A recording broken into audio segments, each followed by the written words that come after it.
കരുണാസമ്പന്നനായ ദൈവം നമ്മോട് കാണിച്ച മഹാസ്നേഹത്തിനായി സ്തോത്രം ചെയ്യുന്നു.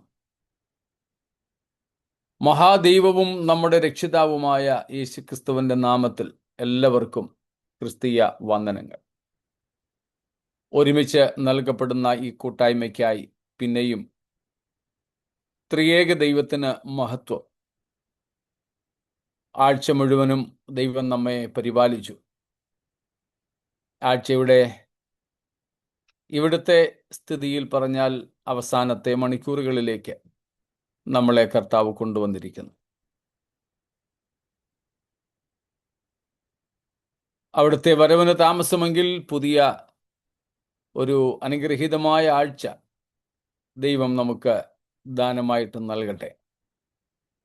അതിൽ നമുക്ക് കർത്താവിനോട് കുറെ കൂടെ അടുക്കുവാനും പാപത്തിൻ്റെ മേൽ കഴിഞ്ഞ ദിവസങ്ങളേക്കാൾ അധികം ജയം പ്രാപിപ്പാനും ദൈവത്തെ പ്രസാദിപ്പിക്കുവാനുമൊക്കെ ദൈവം കൃപ നൽകട്ടെ. സ്തോത്രം. ദൈവത്തിൻ്റെ വചനം നമ്മൾ പഠിക്കുന്നത് എബ്രായ ലേഖനത്തിൽ നിന്നാണല്ലോ. 2-ാമത്തെ അധ്യായം 1 മുതൽ 4 വരെയുള്ള വാക്യങ്ങളാണ് നമ്മുടെ ചിന്തയ്ക്ക് ആധാരം. അവിടുത്തെ മുഖ്യ പ്രതിപാദനം ഇത്ര വലിയ രക്ഷ എന്നതാണ്. ആ രക്ഷ അങ്ങനെ നമുക്കുള്ളതുകൊണ്ട് നാം അതിനെ ഗണ്യമാക്കാതെ പോകരുത്. നാം കേട്ടത് അധികം ശ്രദ്ധയോടെ കരുതിക്കൊള്ളണം. ഒഴുകിപ്പോകുവാനും സംഗതിയാകരുത്. ഈ കാര്യങ്ങൾ താക്കീത് രൂപത്തിൽ നമ്മോട് പറയുകയാണ്. അങ്ങനെയൊക്കെ സംഭവിച്ചാൽ തെറ്റിയൊഴിയാൻ ഒക്കാത്തതായ, വിവരിക്കുവാൻ കഴിയുന്നതിനും അപ്പുറമായ ശിക്ഷാവിധി, ദൈവത്തിൻ്റെ ക്രോധവും നമുക്ക് വേണ്ടി കാത്തിരിക്കുന്നു എന്ന് നമുക്ക് മനസ്സിലാക്കാം. അതാണ് എബ്രായർ 2-ാം അധ്യായം 1 തൊട്ട് 4 വരെയുള്ള വാക്യങ്ങളിൽ പ്രതിപാദിച്ചിരിക്കുന്നത്. അതിൽ നമ്മൾ ഇന്നലെ ചിന്തിച്ച് നിർത്തിയത് ഈ രക്ഷ ഇത്ര വലിയ രക്ഷയാകുന്നതിനുള്ള 21ഓളം കാര്യങ്ങൾ അല്ലെങ്കിൽ കാരണങ്ങളാണ്. ഏറ്റവും ഒടുവിലായിട്ട് നാം ചിന്തിച്ചു ഈ രക്ഷയുടെ എറ്റിമോളജി, അതിൻ്റെ ആ പദത്തിൻ്റെ നിർവചനം. സോറ്റീരിയ, സോഡ്സോ എന്നൊക്കെയുള്ള മൂലപദങ്ങൾ നമ്മൾ കണ്ടു. സോഡ്സോ എന്ന മൂലധാതുവിൽ നിന്ന്, ക്രിയാശബ്ദത്തിൽ നിന്ന് ഉരുത്തിരിഞ്ഞ സോറ്റീരിയ എന്ന സംജ്ഞ, അതിൻ്റെ അപഗ്രഥനമായിരുന്നു നമ്മൾ നടത്തിക്കൊണ്ടിരുന്നത്. ഇന്നലെ വരെ നമ്മൾ ചിന്തിച്ചതിൽ എന്തെങ്കിലും ചോദ്യങ്ങൾ ഉണ്ടെങ്കിൽ സ്വാഗതം ചെയ്യട്ടെ, ഇല്ലെങ്കിൽ നമുക്ക് തുടരുകയും ചെയ്യാം.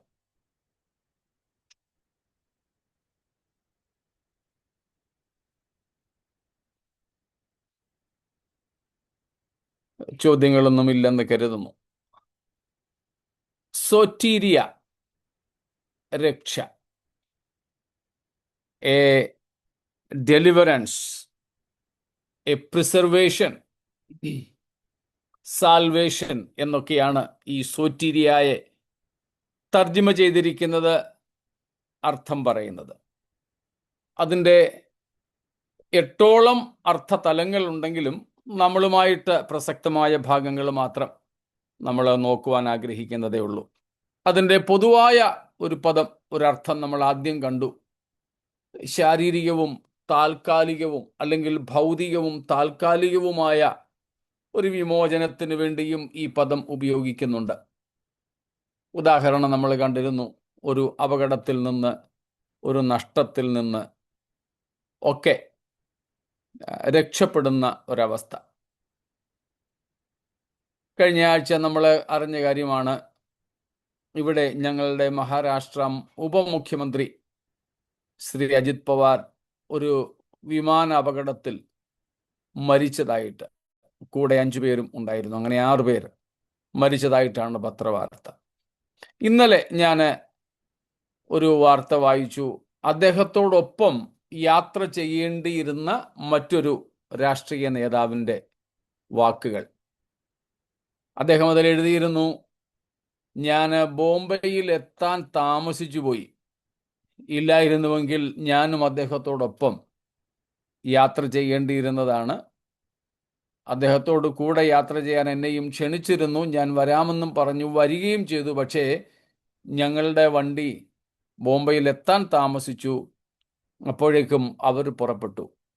അതുകൊണ്ട് ഞാൻ രക്ഷപ്പെട്ടു, അല്ലെങ്കിൽ ഞാനും ആ വിമാന അപകടത്തിൽ മരിക്കേണ്ടതായിരുന്നുവെന്ന് അദ്ദേഹം പറഞ്ഞു.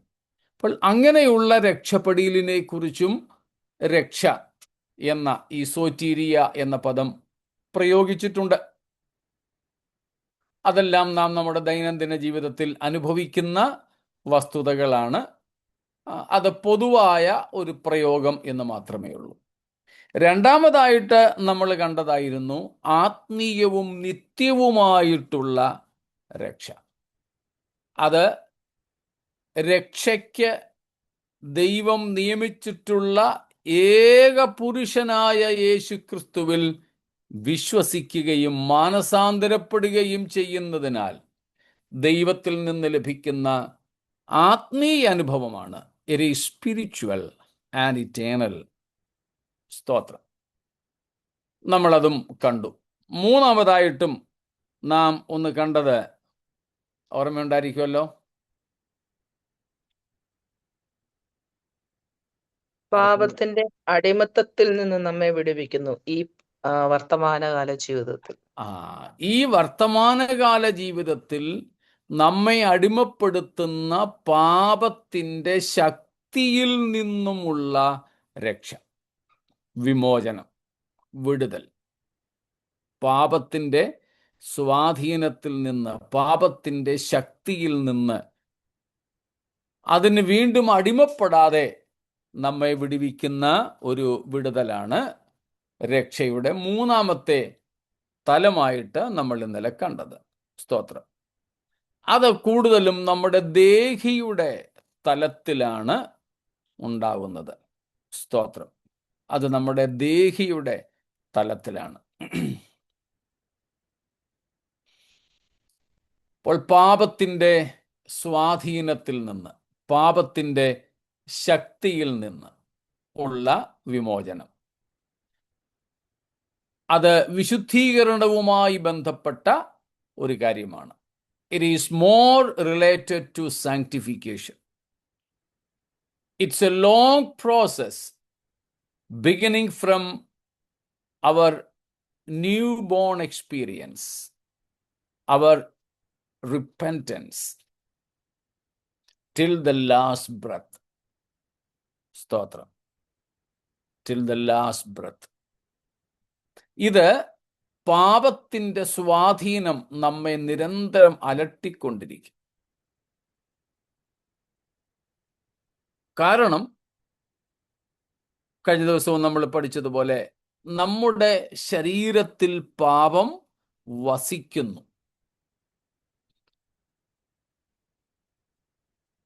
കയ്യിനോട് ദൈവം പറഞ്ഞതുപോലെ അത് നിന്റെ വാതിൽക്കൽ കിടക്കുന്നു.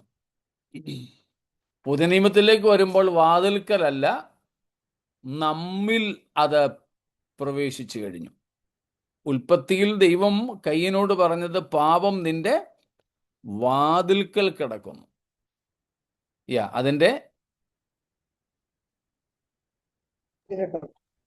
അതിന്റെ ആഗ്രഹം നിങ്കലേക്കാകുന്നു, നീയോ അതിനെ കീഴടക്കണം എന്ന് കൽപ്പിച്ചു. അപ്പോൾ അന്ന് വാതിൽക്കലായിരുന്നെങ്കിൽ ഇന്നോ നമ്മിൽ വസിക്കുന്നു. പൗലോസ് റോമർ 7-ാം അധ്യായത്തിൽ അത് പറയുന്നുണ്ട്. 14 മുതൽക്കുള്ള വാക്യങ്ങളിൽ, എന്നിൽ എന്നു വച്ചാൽ എൻ്റെ ജഡത്തിൽ ഒരു നന്മയും വസിക്കുന്നില്ല. പാപം എന്നിൽ വസിക്കുന്നു എന്ന ഒരു പ്രമാണം ഞാൻ കാണുന്നു. പാപം നമ്മിൽ വസിക്കുക, നമ്മിൽ വസിക്കുന്നെന്ന് മാത്രമല്ല, സ്വദേശികമായ രീതിയിൽ അത് തഴച്ചു വളരുകയും ചെയ്യും. സ്വദേശികമാണ്. എന്നാൽ വിശുദ്ധി എന്ന് പറയുന്നത് പുറത്തു നിന്ന് അകത്തേക്ക് വരേണ്ടതാണെങ്കിൽ, ഈ അശുദ്ധി അഥവാ പാപം, ജഡീകത എന്നൊക്കെ പറയുന്നത് അകത്തു നിന്നും പുറത്തേക്ക് വരുന്നതാണ്. സ്തോത്രം. അപ്പം നമ്മിൽ വസിക്കുന്ന പാപം എപ്പോഴും നമ്മെ അതിൻ്റെ അടിമകളാക്കാൻ ശ്രമിച്ചുകൊണ്ടിരിക്കും, എല്ലായ്പ്പോഴും. അതിനോട് പടവെട്ടിയാണ് നമുക്ക് വിജയം വരിക്കേണ്ടത്.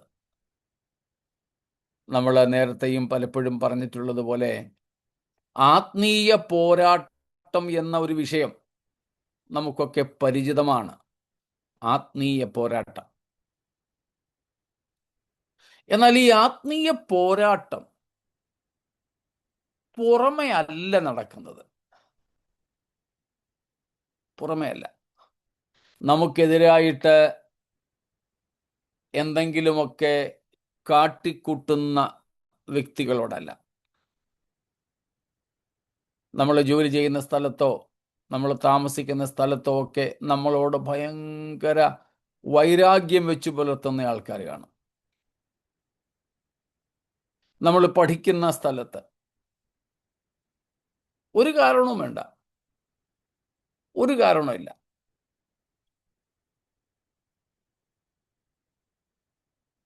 കഴിഞ്ഞ ദിവസം ഹോസ്റ്റലിൽ പഠിക്കുന്ന ഒരു കുട്ടി വിളിച്ചു.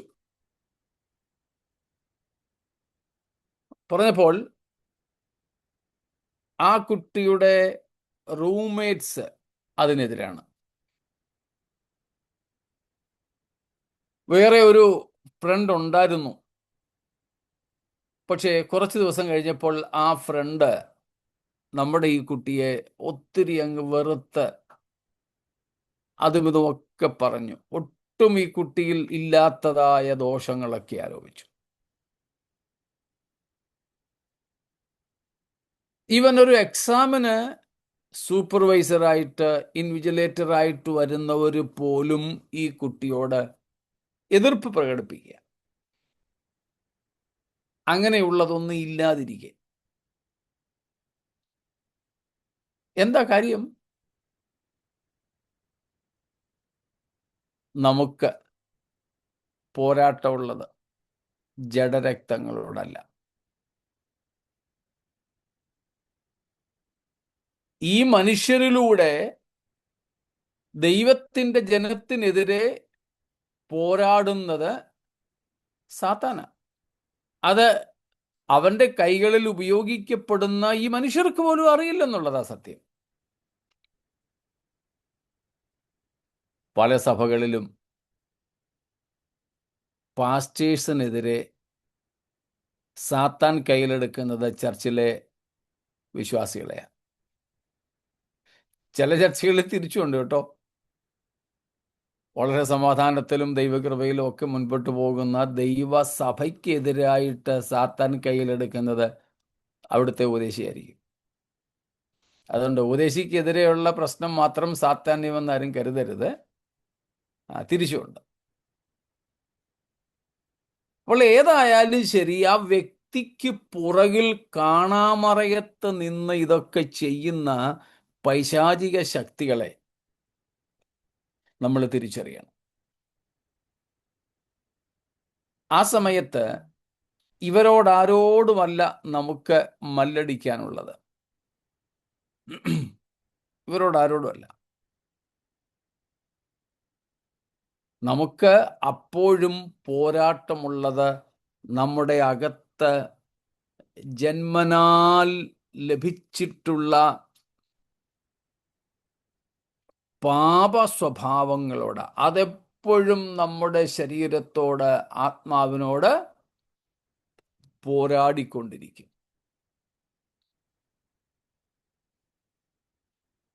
അപ്പോൾ പാപത്തിൻ്റെ ശക്തിയോടാണ് നമ്മുടെ ആത്മീയ പോരാട്ടം. സ്തോത്രം. അതല്ലാതെ പൊതുവെ നമ്മൾ കേൾക്കുന്നത് പോലെ ആത്മീയ പോരാട്ടം എന്ന് പറയുന്നത് ഇങ്ങനെ കഥകൊക്കെ അടച്ചിരുന്ന് വീട്ടുകാർ മാത്രം, പ്രവാചകനും വേറെ ആരുമില്ല. ലോക്കൽ സഭയിലെ പാസ്റ്ററോട് പോലും പറയരുതെന്നാണ് പറയുന്നത്. അങ്ങനെ വരുന്ന പ്രവാചകരെ സൂക്ഷിച്ചോണം. മനസ്സിലായല്ലോ?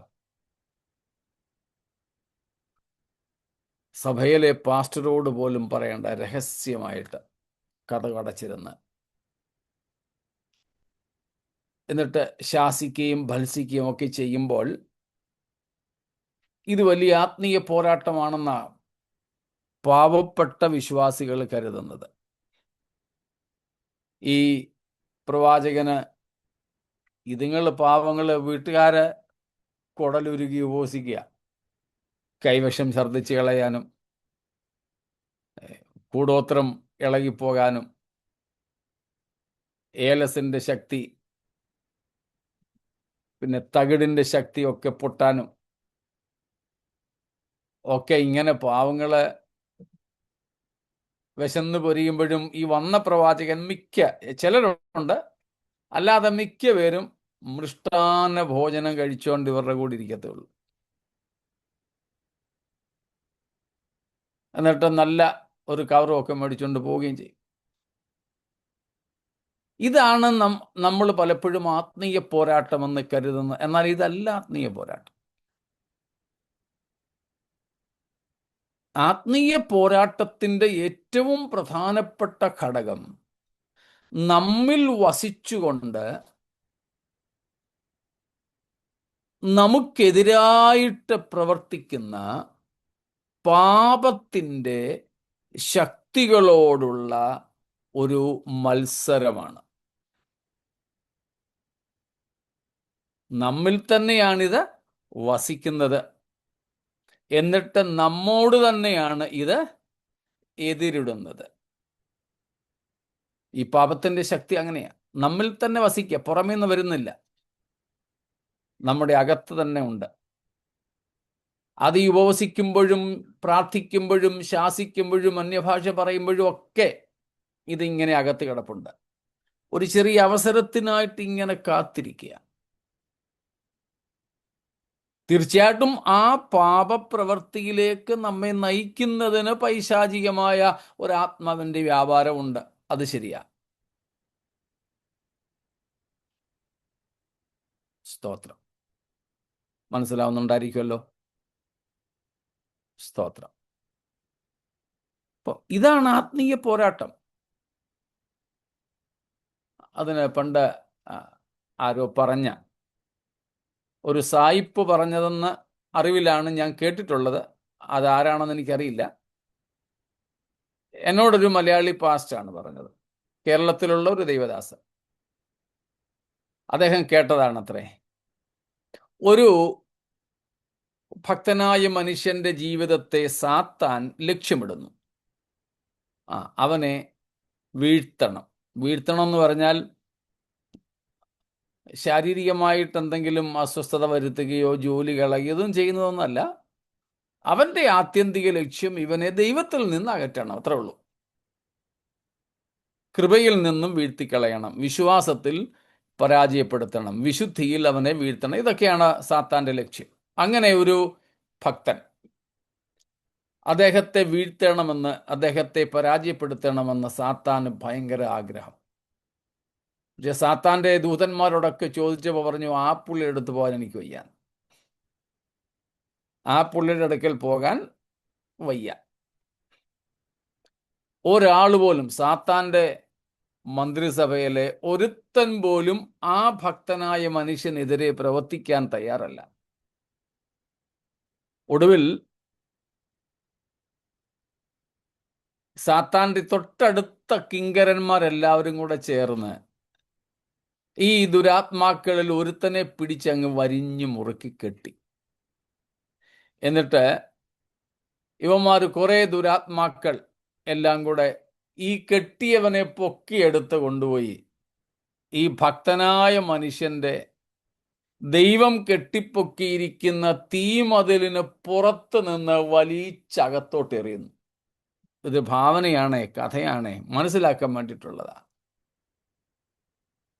എന്നിട്ട് സാത്താൻ അവന് കർക്കശ നിർദ്ദേശം കൊടുത്താ വിട്ടിരിക്കുന്നത്, until and unless the purpose is carried out, you cannot come back. ആ മനുഷ്യനെ വീഴ്ത്തിയിട്ടല്ലാതെ നിനക്ക് തിരിച്ചു വരവില്ല. തിരിച്ചെങ്ങനെങ്കിലും വന്നാൽ സാത്താന്റെ കൂട്ടരെല്ലാം കൂടെ അവനെ തല്ലി ഓടിച്ച് തിരിച്ചയക്കും.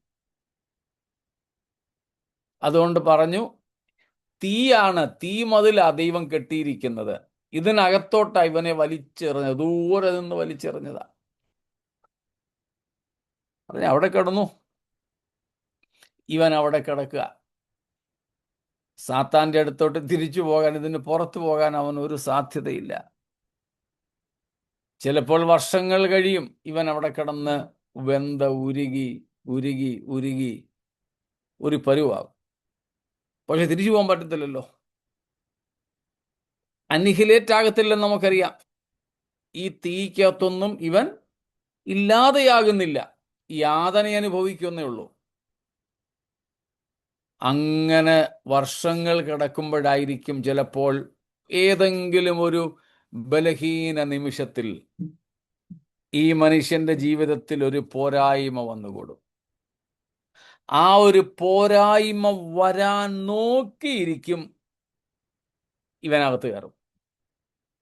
ഈ ദുരാത്മാവ് അകത്ത് കയറി സ്ഥലമുണ്ടാക്കിയാൽ ഇവൻ ഇങ്ങനെ പതിയെ പതിയെ തുരന്ന് ഈ മനുഷ്യനെ ദൈവത്തിൽ നിന്ന് അകറ്റും. ഇതൊരു സാത്താന്യമായ സ്ട്രാറ്റജി, ഒരു തന്ത്രം, ഒരു മനുഷ്യന്റെ ഹൃദയത്തിൽ തോന്നിയൊരു ആശയമായിട്ട് ഞാൻ ഈ പറഞ്ഞതിന് അർത്ഥമുണ്ട്. നമ്മുടെ ആത്മീയ പോരാട്ടത്തിൽ ഇതാണ് സംഭവിക്കുക.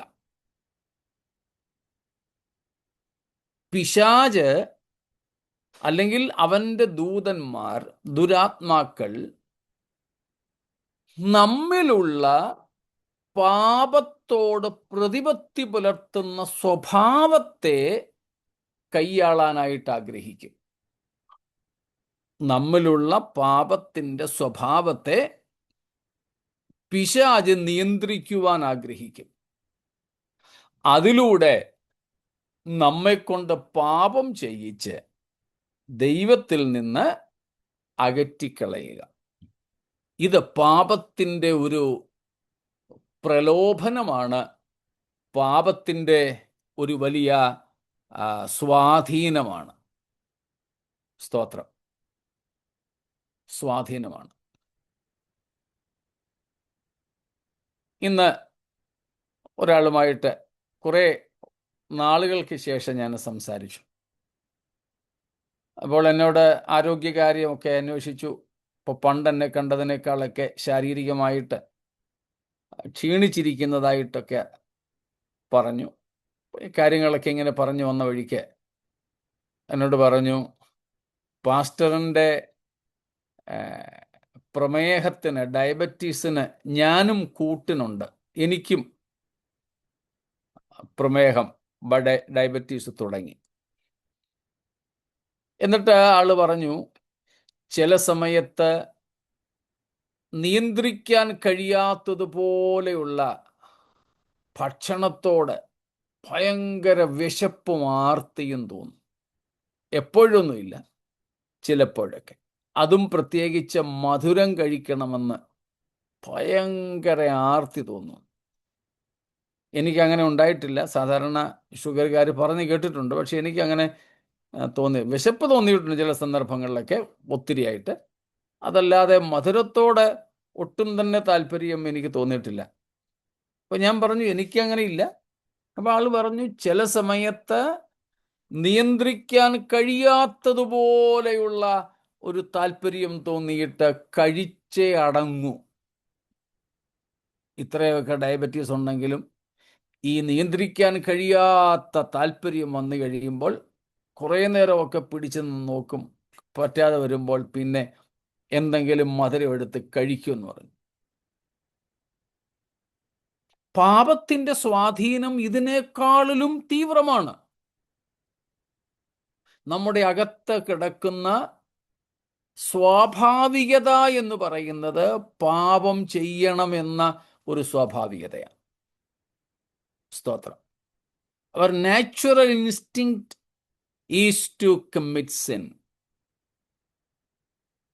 സ്വാഭാവികത നമ്മിലുള്ളത് പാപം ചെയ്യണം എന്നുള്ള സ്വാഭാവികതയാണ്. അതുകൊണ്ട് അതിൻ്റെ സ്വാധീനം വളരെ കൂടുതലായിരിക്കും. അതും ചില പ്രത്യേക സന്ദർഭങ്ങളിൽ, എപ്പോഴും അങ്ങനെ ഉണ്ടാവണമെന്നില്ല. Always we keep our eyes on that.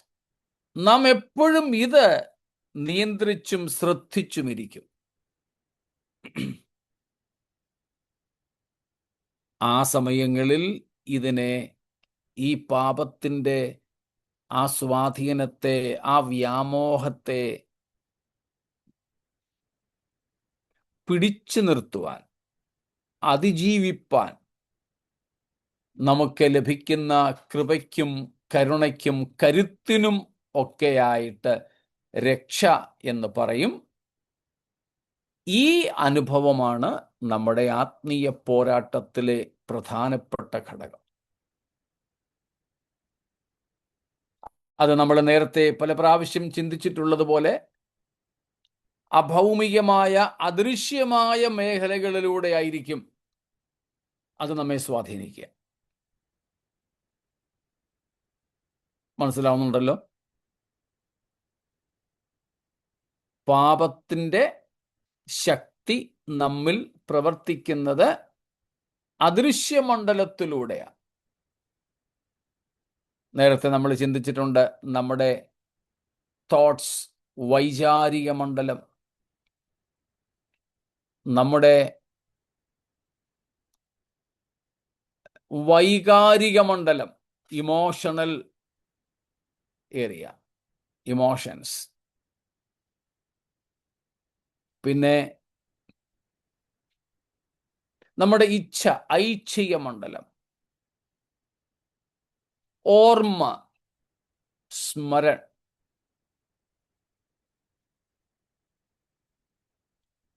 നമ്മുടെ സങ്കല്പങ്ങൾ, ഇമാജിനേഷൻ.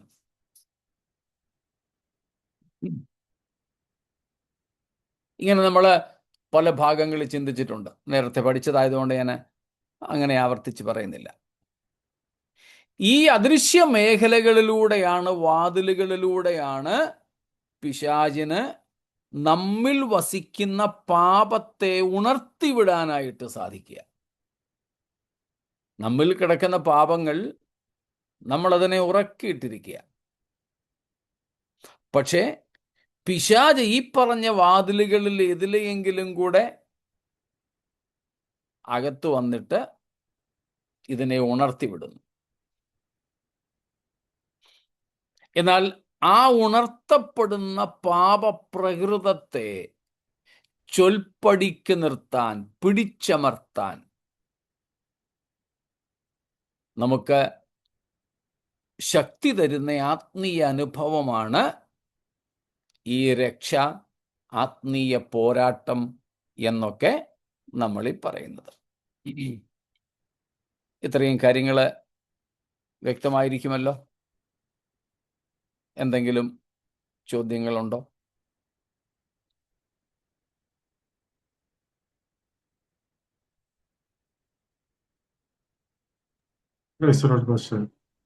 പാസ്റ്റർ സംസാരിച്ച കൂട്ടത്തിൽ പറഞ്ഞു, അശുദ്ധി നമ്മുടെ ഉള്ളിൽ ഉണ്ട്, അറ്റ് ദ സെയിം ടൈം വിശുദ്ധി നമ്മുടെ ഉള്ളിൽ പുറത്തു നിന്ന് വരണം എന്ന് പറഞ്ഞു.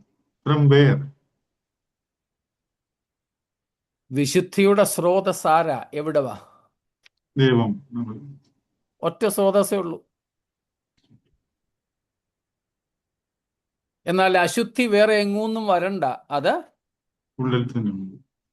ജന്മനാ നമ്മിലുണ്ട്.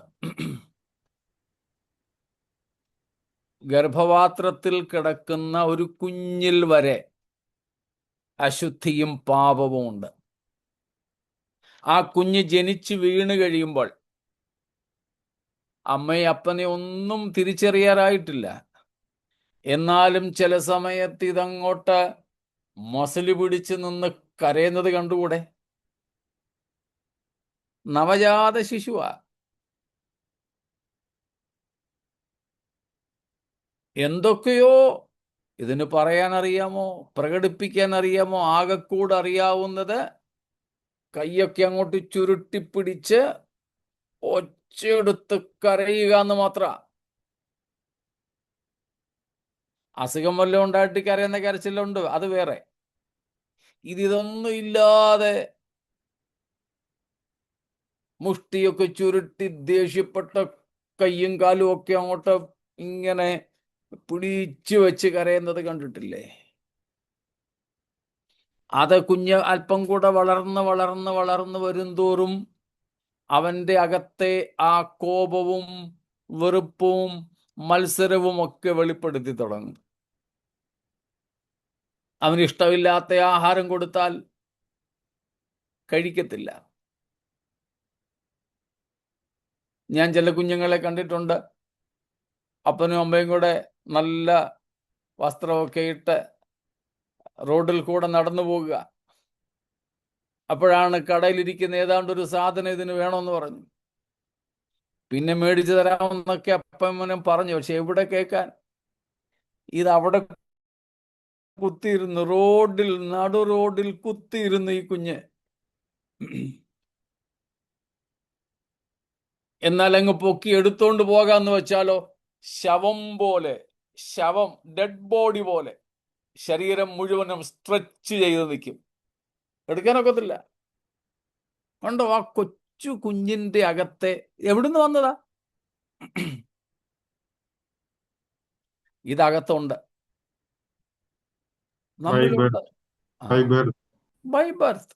ആദാമിൽ നിന്ന് നമ്മിലേക്ക് കൈമാറി വന്ന പാപ പ്രകൃതമാണിത്. പക്ഷെ ഇതുപോലെ നമ്മുടെ അകത്തെ വിശുദ്ധിയില്ല. അത് പുറത്തുനിന്ന് വരണം. അത് വെറുതെ എന്ന് വന്ന് കയറത്തുമില്ല. മനഃപൂർവമായി നമ്മൾ അതിനെ ആഗ്രഹിക്കുകയും കീഴ്പ്പെടുത്തി കൊടുക്കുകയും വേണം നമ്മളെ തന്നെ.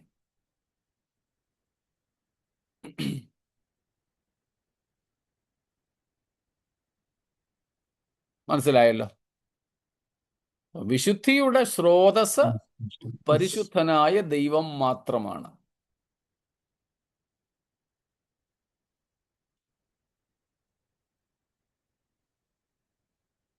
നമ്മൾ വസിക്കുന്ന പരിശുദ്ധാത്മാവിന്റെ റോൾ എന്തോ? തീർച്ചയായിട്ടും പരിശുദ്ധാത്മാവിനാലാണല്ലോ ദൈവം പ്രവർത്തിക്കുന്നത്.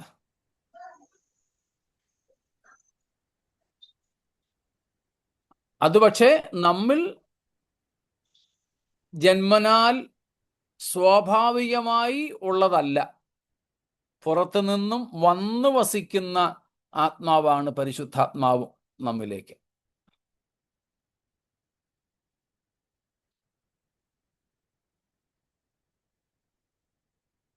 എന്നാൽ പാപം പുറത്തുനിന്ന് വന്നു വസിക്കുകയല്ല. ഇതിൽ മണ്ണിന്റെ മക്കൾ എന്ന് പറയുന്നത് പോലെ ഇവിടെ തന്നെ ഉള്ളതാ.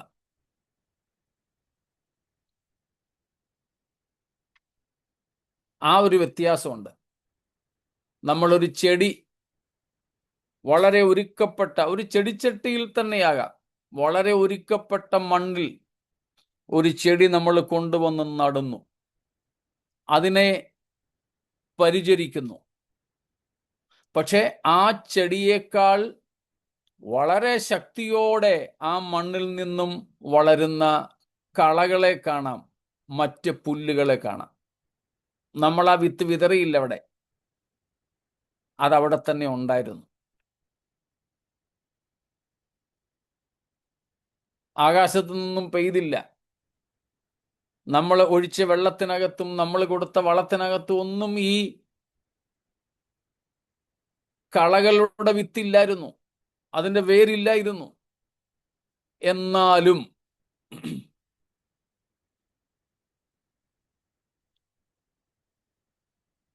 ഞങ്ങളുടെ ബൈബിൾ സ്കൂൾ ആ ക്യാമ്പസ് ചില വർഷങ്ങൾക്ക് മുൻപ് ഞങ്ങൾ വാങ്ങിച്ചതാണ്.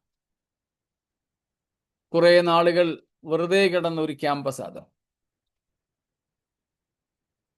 ഞങ്ങൾ വാങ്ങി അവിടെ ബൈബിൾ സ്കൂളൊക്കെ തുടങ്ങി.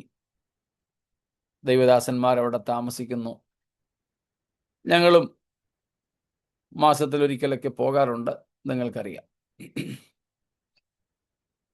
വേനൽക്കാലത്ത് അവിടെയൊക്കെ നല്ല സുഖമാണ്, ഒരു കുഴപ്പമില്ല. കാടും മേടും ഒന്നുമില്ല. നമ്മൾ നനയ്ക്കുന്ന ചെടികളോ കൃഷികളോ ഒക്കെ ഉള്ളൂ. എന്നാൽ ഒരൊറ്റ മഴ പെയ്ത് കഴിയുമ്പോഴേക്കും, ഒരൊറ്റ മഴ, പിറ്റേന്ന് രാവിലെ നോക്കിയാൽ അവിടെ എല്ലാം നല്ല പച്ചിച്ചിരിക്കുന്നത് കാണാം. പച്ച ചെടികൾ ഇങ്ങനെ കിളിർത്ത് വരിക. നോക്കി നിൽക്കുന്ന ദിവസങ്ങൾ കൊണ്ട് നമ്മളെ മൂടത്തക്കതുപോലെ ഒരാളിനേക്കാൾ അധികം പൊക്കത്തിൽ പുല്ല് വളരുക. ഞങ്ങൾ വാങ്ങിയ വർഷം തൊട്ട് പുല്ല് പറിച്ചു കളയുന്നുണ്ട്. പുല്ല് നിൽക്കുന്ന നിപ്പിൽ തന്നെ തീയിട്ട് കത്തിച്ച് കളയുന്നുണ്ട്, മരുന്നടിച്ച് കളയുന്നുണ്ട്. പെറുക്കി പറിച്ചു കൂട്ടിയ പുല്ലൊക്കെ ഉണക്കി കത്തിച്ച് കളയുന്നുണ്ട്. ഇതൊക്കെ ശരി തന്നെ. പക്ഷെ അടുത്ത മഴയ്ക്ക് പിന്നെയും കിളിക്കും. ഇപ്പം കഴിഞ്ഞ 2 വർഷത്തിൽ 2-3 വർഷമായെന്ന് തോന്നുന്നു, ഒരാളിനെ 24/7 24 മണിക്കൂറും പുല്ല് പറിക്കാൻ വെച്ചിട്ടുണ്ട്. ആ പാവ മനുഷ്യൻ രാവിലെ ഇറങ്ങും, രാത്രി വരെ പുല്ല് പറിക്കുക. പക്ഷേ ഇപ്രാവശ്യത്തെ മഴയ്ക്കും ഇത് തന്നെ ഗതി. ഇവിടെ നിന്ന് വന്നു. ആ മണ്ണിനകത്ത് അതിൻ്റെ വേരും വിത്തും ഉണ്ട്. ഇതുപോലെ ഈ മണ്ണിനകത്ത് പാപത്തിൻ്റെ വേരും വിത്തും കിടപ്പുണ്ട്. ഇനി എത്ര പ്രായമായാലും എത്ര വയസ്സായാലും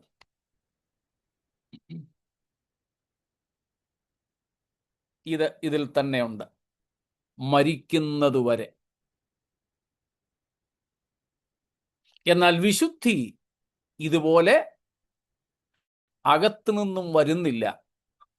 അതിന് നമുക്ക് ദൈവത്തിൻ്റെ സഹായം കൂടിയേ തീരൂ. ദൈവത്തിൽ നിന്നത് നമ്മിലേക്ക് വരണം. അതിന് ദൈവം നമുക്ക് നൽകിയിട്ടുള്ള മാധ്യമങ്ങളാണ് പരിശുദ്ധാത്മാവും ദൈവവചനവും നമ്മുടെ ആത്മീയ കൂട്ടായ്മകളും ഈ ശുശ്രൂഷകളും എല്ലാം. അതിന് ഞങ്ങൾ കുറേ നാളുകൾക്ക് മുമ്പ് ഞങ്ങളുടെ ചർച്ചിൽ പഠിച്ച ഒരു കാര്യമുണ്ട്. സാങ്ക്ടിഫിക്കേഷൻ എന്ന വിഷയം ഞങ്ങൾ പഠിച്ചപ്പോൾ പറഞ്ഞൊരു കാര്യമായിരുന്നു, holiness is not contagious but sin and uncleanness is. വിശുദ്ധി എന്നത് ഒരുവനിൽ നിന്നും മറ്റൊരുവനിലേക്ക് പകരുന്നതല്ല, പകർച്ചവ്യാധി പോലെയുള്ള ഒന്നല്ല വിശുദ്ധി. അതേസമയം പാപവും അശുദ്ധിയും അങ്ങനെയുള്ളതാണ്. ഇത് നമുക്ക് വ്യക്തിപരമായി ദൈവത്തിൽ നിന്ന് അനുഭവിച്ചേ പറ്റൂ. പരിശുദ്ധാത്മാവ് നമ്മെ അതിന് സഹായിക്കുന്നു. പരിശുദ്ധാത്മാവിലൂടെയാണ് ദൈവം ഇത് ചെയ്യുന്നത്.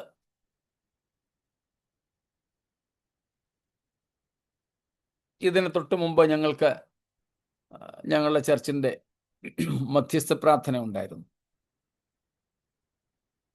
അന്നേരം ഞങ്ങൾ വായിച്ച മധ്യസ്ഥ പ്രാർത്ഥനയ്ക്ക് പ്രാർത്ഥനയുള്ളൂ, പിന്നെ ഒരു വാക്യമോ ഒരു ഖണ്ഡികയോ വല്ലതും ബൈബിളിൽ നിന്ന് വായിക്കാറുണ്ട്, ഒരു ചെറിയ പ്രബോധനം പോലെ 4-5 മിനിറ്റ്. അങ്ങനെ ഞങ്ങൾ വായിച്ച ഒരു വാക്യമാണ് 1 യോഹന്നാൻ 3-ാം അധ്യായത്തിന്റെ അവസാനത്തെ വാക്യങ്ങൾ.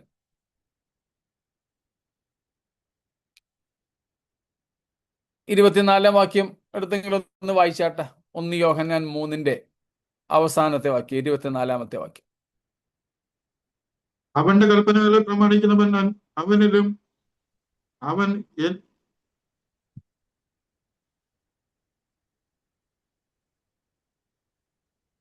ഒന്നും കേൾക്കുന്നില്ല. അവന്റെ കൽപ്പനകളെ പ്രമാണിക്കുന്നവൻ അവനിലും അവൻ ഇവനിലും വസിക്കുന്നു. അവൻ തമ്മിൽ വസിക്കുന്നു എന്ന് അവൻ നമുക്ക് തന്ന ആത്മാവിനാൽ നാം അറിയുന്നു. സ്തോത്രം.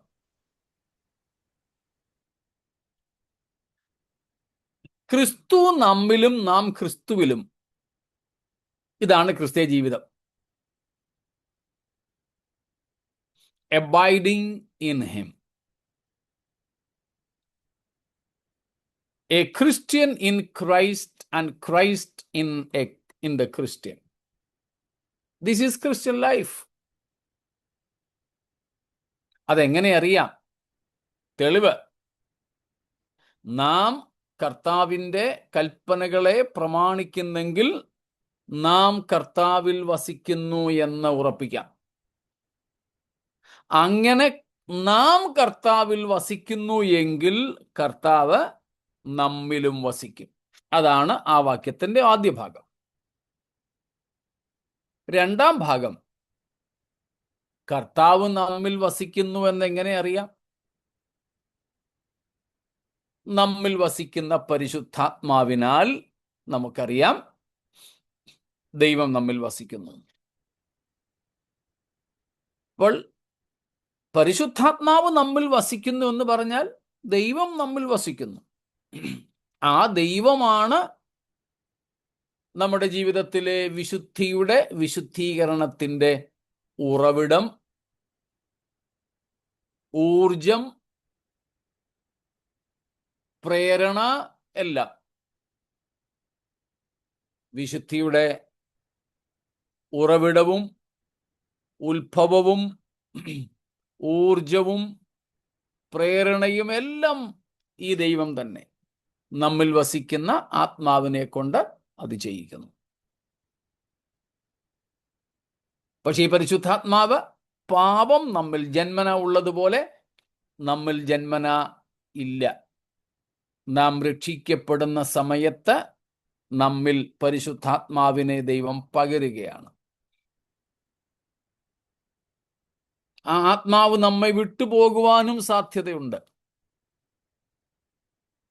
അതുകൊണ്ട് പാപം നമ്മിൽ വസിക്കുന്നത് പോലെ നിരന്തരം പരിശുദ്ധാത്മാവ് നമ്മിൽ ഉണ്ടെന്ന് വെറുതെ അഭിമാനിച്ചിരിക്കാനും നമുക്ക് കഴിയില്ല.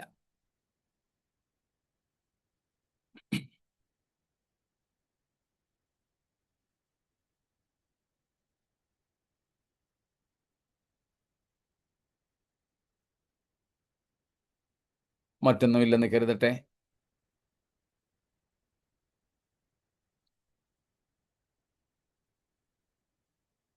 എങ്കിൽ ശരി, രക്ഷയുടെ 4-ാമത്തെ അർത്ഥവും കൂടെ നമുക്ക് നോക്കാം. രക്ഷയുടെ സോറ്റീരിയ, അതിൻ്റെ 4-ാമത്തെ അർത്ഥം നമ്മൾ ഇന്നലെ പറഞ്ഞതുപോലെ ഡിക്ഷണറിയിൽ നിന്ന് ആ പദത്തിൻ്റെ അർത്ഥം മനസ്സിലാക്കുകയാണ്. Here, soteria or deliverance or salvation is of the future deliverance of believers at the parousia of Christ for his saints. A salvation which is the object of their confident hope. Okay, it's of the future deliverance of the believers at the parousia of Christ for his saints, a salvation which is the object of their confident hope. രക്ഷയുടെ നാലാമത്തെ നിർവചനമാണ്, അല്ലെങ്കിൽ നാലാമത്തെ അർത്ഥം. ഇതിലേതെങ്കിലും ഒന്ന് മാത്രമല്ല രക്ഷ കേട്ടോ, ഇതെല്ലാം ഉൾപ്പെടുന്നതാണ്. നമ്മളതിനെ മനസ്സിലാക്കാൻ വേണ്ടി ഓരോന്നോരോന്നായിട്ട് തിരിച്ചു പറയുന്നു എന്ന് മാത്രം. നാലാമത്തെ വിവക്ഷ, അതിൽ നമുക്ക് 2, 3, 4 ഇതാണ് ഏറ്റവും പ്രധാനപ്പെട്ടത് നമ്മുടെ ഈ പഠനവുമായി ഉള്ള ബന്ധത്തിൽ. അപ്പൊ ഈ നാലാമത്തെ അർത്ഥമായിട്ട് പറയുന്നത്, കർത്താവായ യേശു ക്രിസ്തു തൻ്റെ വിശുദ്ധന്മാർക്കു വേണ്ടി പ്രത്യക്ഷനാകുമ്പോൾ നാം ക്രിസ്തുവിൽ പ്രത്യാശിക്കുന്നത് പോലെ ലഭിക്കുവാനിരിക്കുന്ന, ഭാവിയിൽ നമുക്ക് ലഭിക്കുവാനിരിക്കുന്ന വിടുതൽ, വിമോചനം. സ്തോത്രം. ഇതിനെയാണ് രക്ഷ എന്ന് പറയുന്നത്. ഈ രക്ഷയ്ക്ക് വേണ്ടി നമ്മൾ പ്രത്യാശയോടെ കാത്തിരിക്കുന്നു. എന്താ പറഞ്ഞ സിസ്റ്ററെ? പറയാം.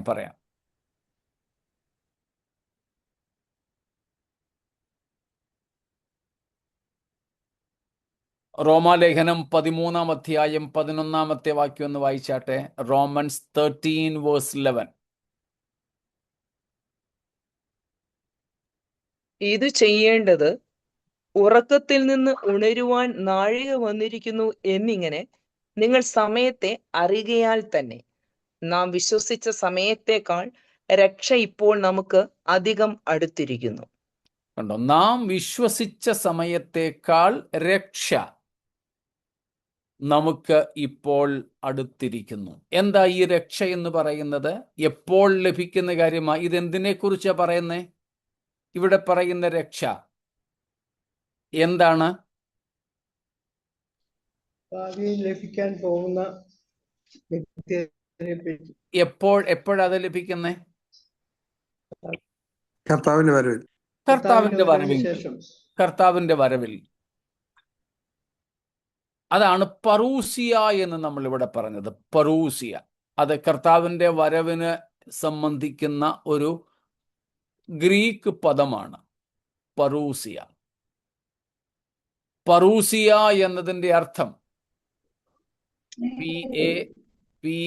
PAROUSIA, പറൂസിയ.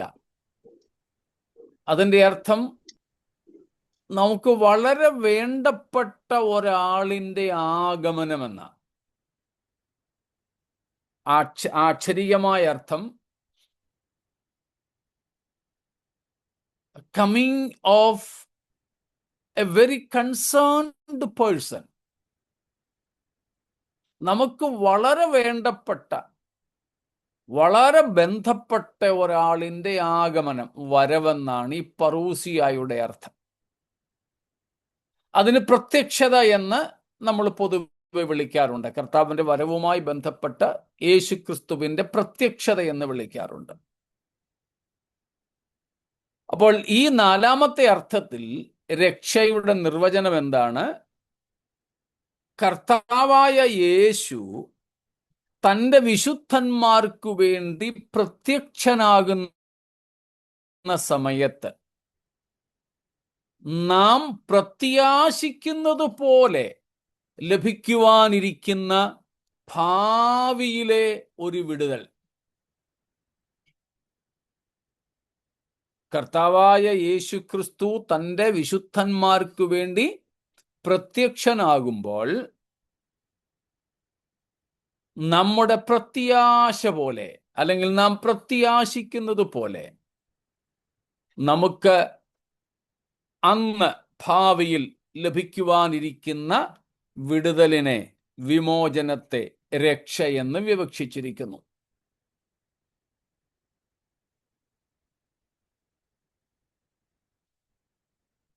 ആവർത്തിക്കണോ?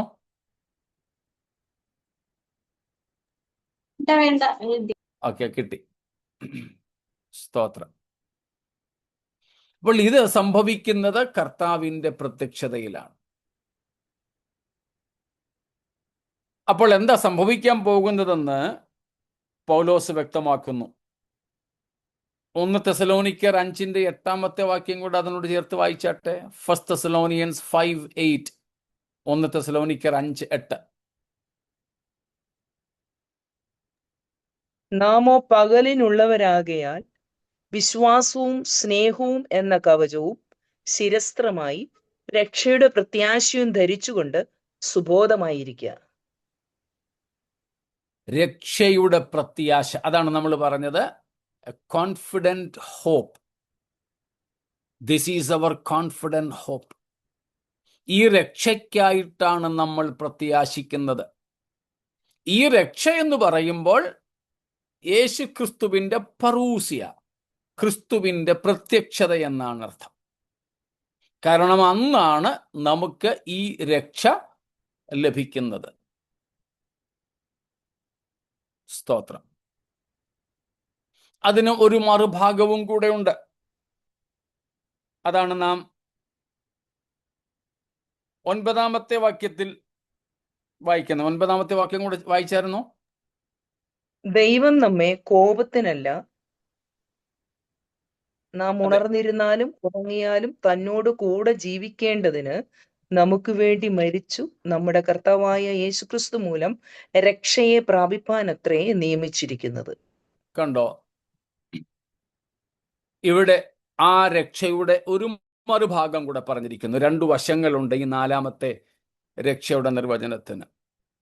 1ാമത്തെ ഭാഗമെന്ന് പറയുന്നത് നമ്മുടെ രക്ഷ അഥവാ ക്രിസ്തുവിൻ്റെ പ്രത്യക്ഷതയിലെ ക്രിസ്തുവിനോടുള്ള നമ്മുടെ കൂടിച്ചേരൽ, ക്രിസ്തുവിനോടുള്ള നമ്മുടെ സമാഗമനം,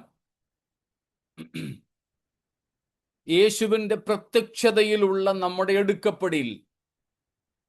ഇതാണ് ഈ 4ാമത്തെ രക്ഷാ സിദ്ധാന്തത്തിൻ്റെ അല്ലെങ്കിൽ നിർവചനത്തിൻ്റെ ആദ്യ ഭാഗം.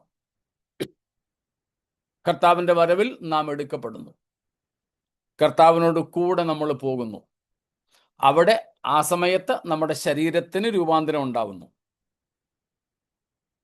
നമ്മുടെ ശരീരത്തിൻ്റെ തേജസ്കരണം നടക്കുന്നു. അതെല്ലാം അതിനകത്ത് ഉൾപ്പെടും ആദ്യത്തെ ഭാഗത്ത്.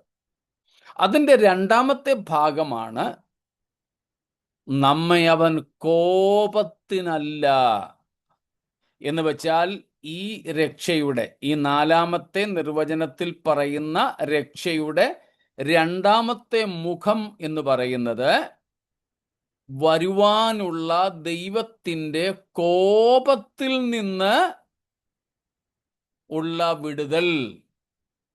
സ്തോത്രം. കോപത്തിൽ നിന്നുള്ള വിടുതൽ. സ്തോത്രം. ദൈവത്തിൻ്റെ വരുവാനുള്ള, പ്രത്യക്ഷപ്പെടുവാനുള്ള കോപത്തിൽ നിന്നുമുള്ള വിടുതൽ. സ്തോത്രം. അതാണ് അവിടെ പറയുന്ന രക്ഷ. അതുകൊണ്ടാണ് നമ്മൾ വായിക്കുന്നത്, കർത്താവ് നമ്മെ വിളിച്ചിരിക്കുന്നത് വരുവാനുള്ള കോപത്തിൽ നിന്ന് രക്ഷിക്കുവാനാണ് എന്ന്. വരുവാനുള്ള കോപത്തിൽ നിന്ന് നമ്മെ വിടുവിക്കുന്ന നമ്മുടെ കർത്താവ്. 2 തെസലോനിക്ക ലേഖനത്തിലും പൗലോസ് ശ്ലീഹ ആ കാര്യങ്ങൾ വ്യക്തമാക്കുന്നുണ്ട്. 1-ാമത്തെ അധ്യായത്തിൽ തന്നെ അതിൻ്റെ 5 മുതൽക്കുള്ള വാക്യങ്ങളിൽ 5-ാമത്തെ വാക്യം ഒന്ന് വായിച്ചോളൂ. അത് നിങ്ങൾ കഷ്ടപ്പെടുവാൻ ഹേതുവായിരിക്കുന്ന ദൈവരാജ്യത്തിന് നിങ്ങളെ യോഗ്യന്മാരായി എണ്ണും എന്നിങ്ങനെ ദൈവത്തിന്റെ നീതിയുള്ള വിധിക്ക് അടയാളമാകുന്നു. ആ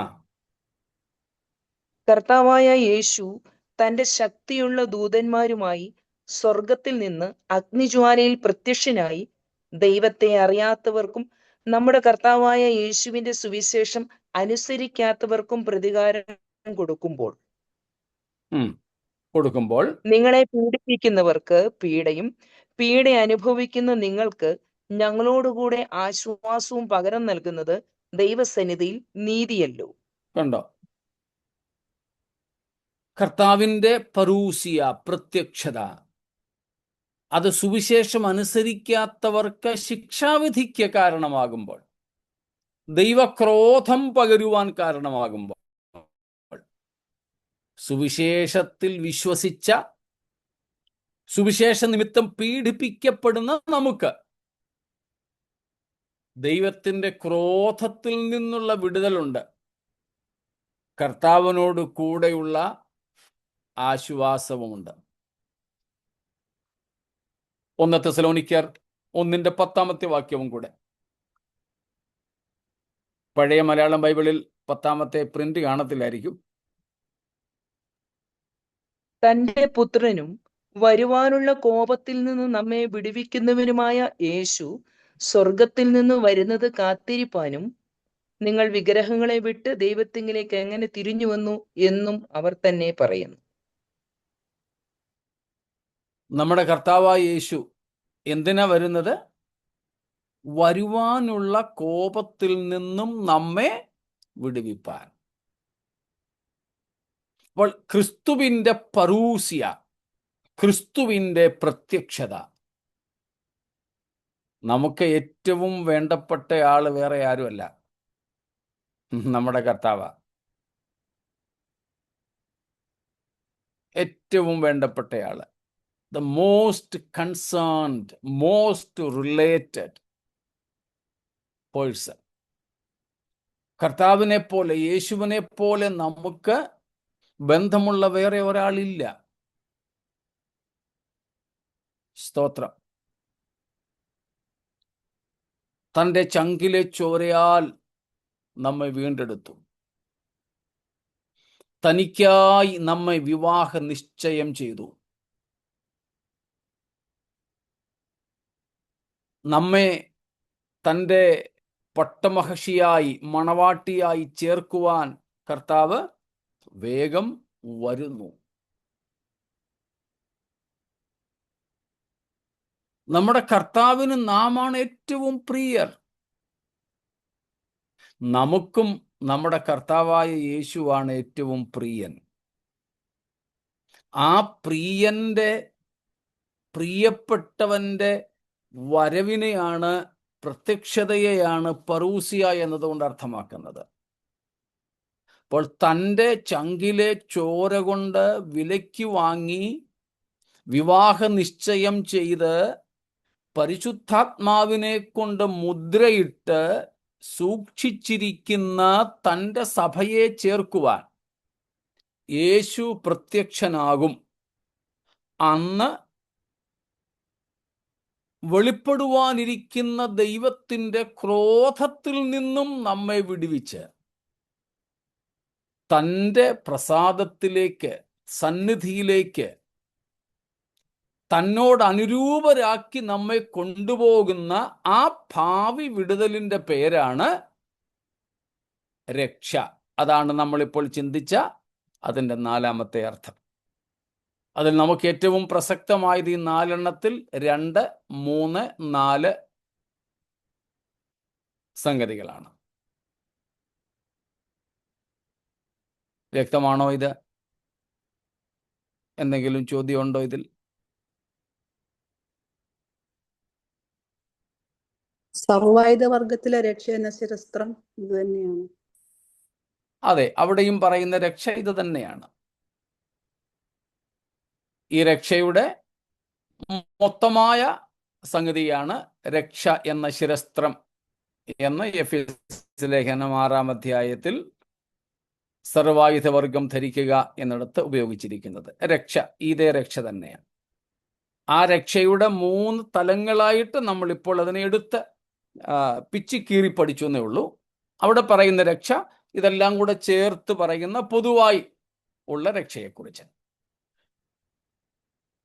അതുതന്നെയാണ് യൂദ 3-ാമത്തെ വാക്യത്തിൽ നമുക്ക് പൊതുവായുള്ള രക്ഷയെക്കുറിച്ച് എഴുതുവാൻ ഞാൻ സകല പ്രയത്നവും ചെയ്യുകയിൽ എന്ന് യൂദ പറഞ്ഞിരിക്കുന്നത്. മുമ്പേ ആരോ ഒരാൾ ആ വാക്യം കോട്ട് ചെയ്തിരുന്നു തോന്നുന്നു, സുജയാരെന്ന് തോന്നുന്നു അല്ലേ? ഇതാണോ ഉദ്ദേശിച്ചത്? രക്ഷയ്ക്ക് വേണ്ടി പോരാടേണ്ടത് ആവശ്യമായിരിക്കുന്നു. നേരത്തെ നമ്മൾ പറഞ്ഞതിൻ്റെ അകത്ത് അങ്ങനെയാണല്ലോ എഴുതിയിരിക്കുന്നത്. വിശുദ്ധന്മാർക്ക് ഒരിക്കലായി പരമേൽപ്പിച്ചിരിക്കുന്ന വിശ്വാസത്തിന് വേണ്ടി പോരാടണം എന്നുള്ളത്. അതെ അതെ, ആ ആത്മീയ പോരാട്ടമാണത്. വിശ്വാസത്തിന് വേണ്ടി, വിശ്വാസ സത്യങ്ങൾക്ക് വേണ്ടി പോരാടുക. ആത്മീയ പോരാട്ടത്തിന്റെ ഭാഗത്തിൽപ്പെടുന്നതാണത്.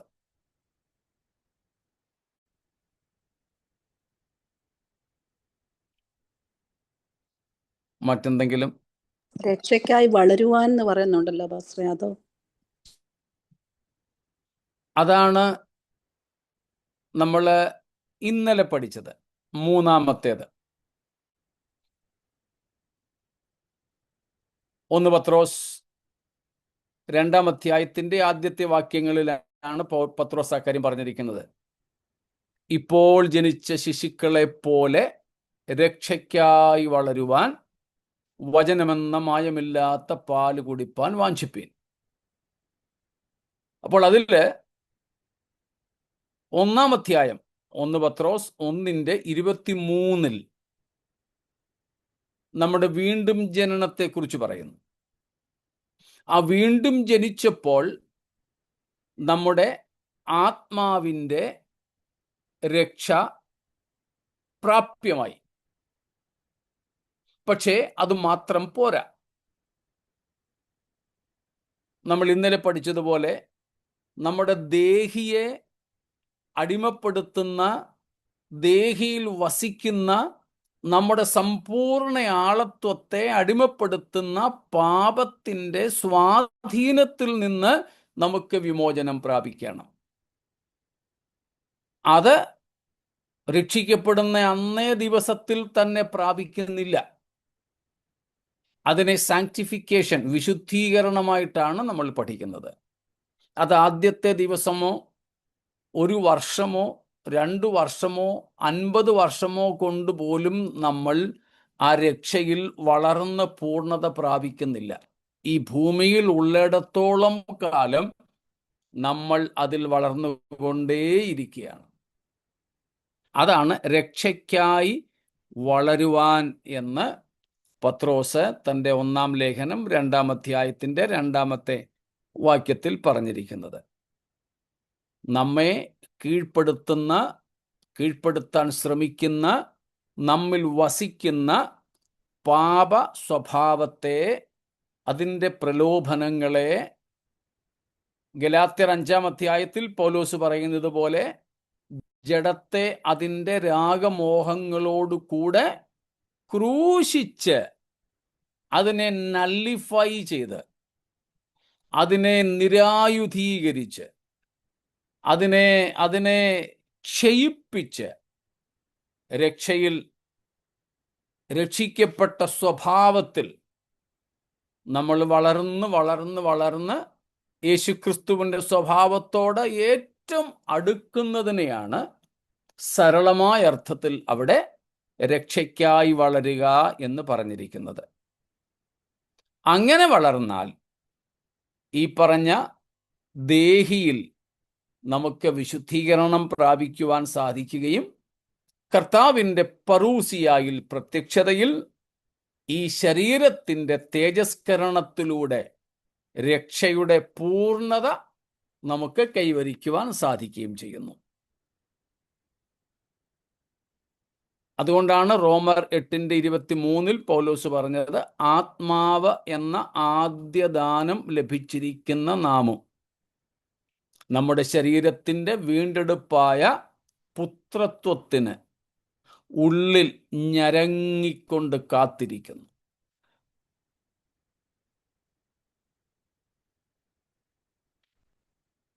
വ്യക്തമായോ? Okay, clear pastor.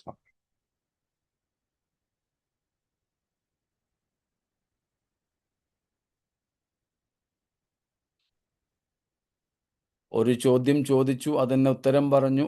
വ്യക്തമായില്ലെങ്കിൽ വ്യക്തമായില്ലെന്ന് പറഞ്ഞേക്കണം കേട്ടോ, കുഴപ്പമില്ല. വീണ്ടും എങ്ങനെയാ ചോദിക്കുന്നത് എന്ന് വിചാരിച്ചാലും അനങ്ങാതിരിക്കരുത്.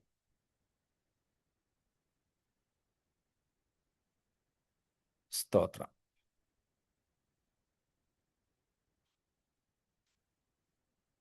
അപ്പം നമുക്ക് കർത്താവ് പുത്രനായ ക്രിസ്തുവിലൂടെ നൽകിയിരിക്കുന്ന രക്ഷയുടെ അതിശ്രേഷ്ഠമായ അനുഭവങ്ങളെക്കുറിച്ചാണല്ലോ പഠിച്ചു വരുന്നത്. നാമും കാത്തിരിക്കുന്നത് ഈ ഒരു രക്ഷയ്ക്ക. എന്തിനാ? രക്ഷിക്കപ്പെട്ടു കഴിഞ്ഞു. ഇന്നും നമ്മുടെ ദേഹിയിലെ പാപ സ്വഭാവത്തിന്മേൽ ജയമെടുത്ത് മുൻപോട്ട് പോകുന്നു. എന്നാൽ നമ്മൾ പ്രത്യാശിക്കുന്നത്